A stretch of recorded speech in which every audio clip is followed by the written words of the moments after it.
दुश्मनी पर फिर आपके साथ जुड़े रायपुर छत्तीसगढ़ से और आप देख रहे हैं हंगामा न्यूज। इस वक्त हम ग्रीन आर्मी के द्वारा आयोजित होली मिलन समारोह में मौजूद है।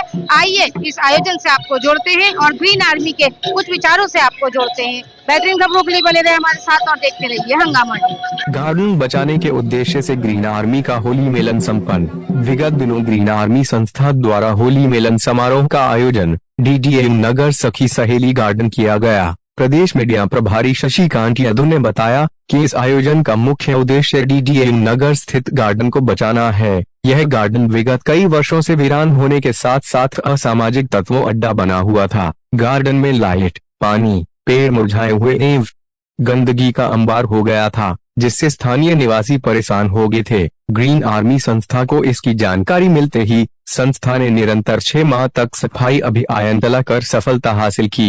स्थानीय निवासी मॉर्निंग वॉक करने लगे, लाइट पानी शुरू हुई, फूल पेड़ खिलने लगे, गार्डन में रौनकता वापस आई। ज्ञात हो इस गार्डन में संस्था द्वारा होली मिलन करने का मुख्य उद्देश्य असामाजिक तत्वों को खदेड़ना एवं स्थानीय निवासियों को भय मुक्त करने के साथ औपचारिक भेंट मुलाकात रहा। इस आयोजन में संस्था के लगभग 150 सदस्यों के साथ स्थानीय निवासी भी शामिल रहे। होली मिलन के दौरान सांस्कृतिक कार्यक्रम भी हुए। 3 घंटे तक गीत संगीत की धुन पर बच्चे युवा बुजुर्ग जमकर थिरके। कार्यक्रम के अंत पर उपस्थित लोगों ने स्वल उपहार आदि का आनंद भी लिया। इस अवसर पर पार्षद प्रतिनिधि आशु चंद्रवंशी ने ग्रीन आर्मी की सराहना करते हुए कहा कि जल्द की बापू की कुटिया का निर्माण एवं आगे गार्डन की आवश्यकताओं को पूरा किया जाएगा। संस्था DDA नगर अध्यक्ष श्याम बघेल ने कहा, हमारी किसी से लड़ाई नहीं, पर्यावरण संरक्षण हमारा मुख्य उद्देश्य है। DDA नगर सचिव नारायण प्रसाद सेन ने कहा, अब सखी सहेली गार्डन पूर्व जैसे आम जनमानस के लिए तैयार हो गया परिवार की तरफ से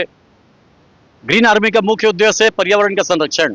यहाँ पे भी अगर हम होली मिलन समारोह के लिए हैं तो केवल हमारा होली मिलन समारोह नहीं है, इस गार्डन को बचाना है। ये जो आप गार्डन यहाँ आसपास देख रहे हैं, कुछ समय पहले, कुछ माह पहले गार्डन वीरान पड़ा था। इस जगह साफ सफाई भी नहीं थी, वृक्षारोपण की भी कमी थी, लोग आना जाना भी नहीं कर रहे थे और उधर पीछे में करीब 7-8 हज़ार स्क्वायर फीट में कचरे का ढेर अंबार लगा हुआ। हमने आसपास के लोगों से बातचीत किया, जो लोग गाड़ी पार्क कर रहे थे उनको ताला चाबी बना कर दिया ताकि गाय भैंस यहाँ पे ना आ सके और इस गार्डन में सक्रियता बने रहे। इतनी बुरी हालत हो गई थी कि आसपास के बाहर के कुछ लोग असामाजिक तत्व लोग यहाँ बैठ के दारू पीना, नशा करना, बीड़ी सिगरेट पीना, ये भी इस गार्डन में चालू कर दिए थे। इसका नाम है सखी सहेली।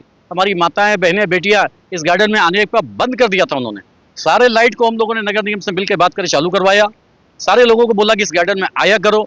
इस मुख्य उद्देश्य को लेकर लगातार हम यह कार्यक्रम कर रहे हैं। हर शुक्रवार शनिवार को संगीत का कार्यक्रम होता है। यहाँ हमने बैडमिंटन कोर्ट भी बनवा दिया। रोज हम गार्डन की मैनेजमेंट भी करते हैं और सारे साथी लोग इस गार्डन को फिर से जीवित कर रहे हैं। और यही हमारा उद्देश्य है कि ऐसे गार्डन जहाँ कहीं भी हो, ऐसे सार्वजनिक प्लेस जहाँ कहीं भी हो, हम उसको बचाएं और चाहे वो गार्डन हो चाहे तालाब हो, हम उसकी रक्षा करें। यही हमारा उद्देश्य है। सरकार का काम है बोलने से काम नहीं चलेगा भैया, ये हम सब का काम है। तकलीफ यही है बस कि हम कभी कभी सोचते हैं कि सरकार का काम है, गवर्नमेंट का काम है। क्या ये आपका और हमारा काम नहीं है? क्या जनता का काम नहीं है? तो हम सब मिल के करें। ये किसी एक का काम हो ही नहीं सकता। पेड़ पौधा, पानी, पॉलीथीन, ये एक का काम कैसे हो सकता है भाई साहब, आप बताओ। जब हम शुरुआत में यहाँ सखी सहेली गार्डन में आए तो जैसे अमिताभ भैया ने कहा, कोई यहाँ आने को रेडी नहीं, यहाँ पे आने से डरते थे। हमारी माताएं, बहनें, छोटी छोटी बिटिया जो खेलना चाहती थी मगर यहाँ आने के लिए ही नहीं वो तैयार होते थे। फिर हमने धीरे धीरे यहाँ सब कुछ ठीक से पुलिस प्रशासन, नगर निगम सबसे मिले, सबको हमने आह्वान किया कि आप हमारा साथ दीजिए, हम आपके साथ हैं। और हमने ये खाली नगर निगम वालों का काम नहीं, हम अपने दोस्तों को जोड़े, हम अपने ग्रीन आर्मी के बहुत सारे मेंबर बनाए और आज हमारे कई ऐसे बुजुर्ग हैं जो 80-81 साल के भी हैं, ग्रीन आर्मी में जुड़े हैं और वो भी हमारे साथ सुबह में फावड़ा लेके आते हैं। सर, ये जो होली मिलन, ग्रीन आर्मी मिलन होली समारोह का ये जो बहुत बड़ा पर्व जो मनाया जाता है, ये खाली हमारा ये होली मिलन नहीं है, ये हमारी 4 स्तंभों की रंगों की होली है, जिसमें हमारा एक वाइट विंग होता है, ग्रीन विंग होता है, ब्राउन विंग होता है और ब्लू विंग होता है। इन चारों की रक्षा के लिए हम नो प्लास्टिक को लेकर बिल्कुल बहुत बड़ी लड़ाई लड़ रहे हैं। हम पौधे हैं तो हम हैं, वृक्ष हैं तो हम हैं, इसके लिए हम पौधे बचाते ही नहीं हैं। लड़ाई लड़ेंगे, व्यापारी आपका दुश्मन हो जाएगा।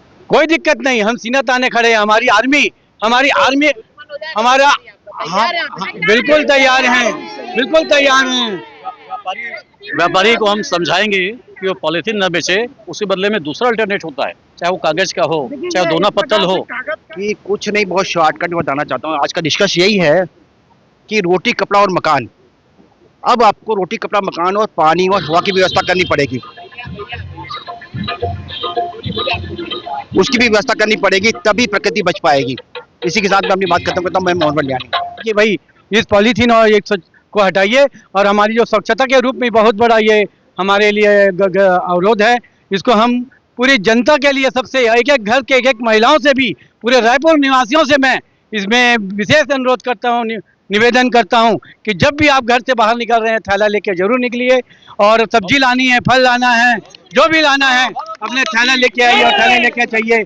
इसी के साथ मैं ये कहना चाहूँगा हमारे ग्रीन आर्मी के लिए, चारों विंग के लिए, ग्रीन आर्मी जिंदाबाद, पूरे जोन की एक आवाज। मैं बोलना चाहती हूँ, हर इंसान, एक छोटी सी बच्चे से लेके 80-90 साल के बुजुर्ग अगर पर्यावरण के लिए सोचता है, विचार करता है, तो हमारे देश को कोई भी यानी प्रदूषण से बचाने से कोई नहीं ये कर सकता। प्रदूषण से हम रोक सकते हैं, रोक लगा सकते हैं, और हमें निरंतर ये प्रयास करना चाहिए। यहाँ तक आप आइए, अभी हमने सखी सहेली गार्डन को गोद लिया, उससे पहले विद्यापति गार्डन, उससे पहले हमारे घर के सामने बहुत ही ज्यादा जंगल था, झाड़ी था, और वो गार्डन इतनी चकाचक, इतनी सुंदर बन गई है, और हम सब मिलके कार्य कर रहे हैं और बहुत ही अच्छा है वहाँ का माहौल। तो हर महिलाओं को ये मैं आह्वान करना चाहूंगी कि घर में पॉलीथीन का एक भी टुकड़ा ना आए, पहले अपने से शुरू करें। बिल्कुल, बहुत अच्छी बात है आप लोग जो इस मुहिम में आज हमारे साथ आए हैं। मैं हमेशा यही कहूंगी कि शुरुआत अपने आप से होनी चाहिए, और ये मत सोचिए कि हमारे अकेले के करने से क्या होगा। एक दादा और पोता समुद्र तट पर वॉक करने के लिए गए, तो उन्होंने देखा वहां पर हजारों या लाखों की तादाद में वहां पर मछलियां तड़फ रही थीं। तो पोते ने पूछा, छोटा था तो क्यूरोसिटी होती है कि दादा ये सब क्या। दादा बुजुर्ग, उनको पता ही है कि क्या होना है। बेटा कुछ नहीं है, चल आगे चल। पोता नहीं माना, दादा आगे बढ़ गए। पोते ने एक एक मछली को उठा के पानी में फेंकना शुरू किया। अब दादा जब 1 घंटे बाद लौटे तो देखा कि पोता पानी में मछलियां डाल रहा है। तो क्या आपको लगता है कि वहां से कमी हुई होगी संख्या में? नहीं हुई होगी, क्योंकि लाखों और करोड़ों की संख्या थी। तो दादा ने वही पूछा कि क्या तुमको यहाँ पे कोई फर्क दिख रहा है? पोते ने बहुत सुंदर जवाब दिया कि मुझे नहीं पता यहाँ कितना फर्क पड़ा है, पर जो मछलियां मैंने पानी में डाली हैं उन पे जरूर फर्क पड़ा है। हमें अपना काम शिद्दत से करना है, और धरती माँ के लिए यही शिद्दत काम आती है साहब। और यही शिद्दत से आज जो पॉलीथीन हमने इतनी सारी डाली है, और ये कहा जाता है कि 2050 तक समुद्र में पॉलीथीन रहेगी, मछलियां कम रहेंगी। तो अभी भी सुधर जाओ। अगर आपको आने वाली पीढ़ी को ये दिखाना है कि यहाँ पर इतनी बड़ी बड़ी मछलियां होती थी, तो हमको पॉलीथीन का उपयोग कम करना पड़ेगा। और एक बात और कहना चाहूँगी कि अभी रायपुर का जो पानी का स्तर है बहुत नीचे जा रहा है, तो हर व्यक्ति को रेन वाटर हार्वेस्टिंग जरूर करवानी चाहिए अपने घरों में।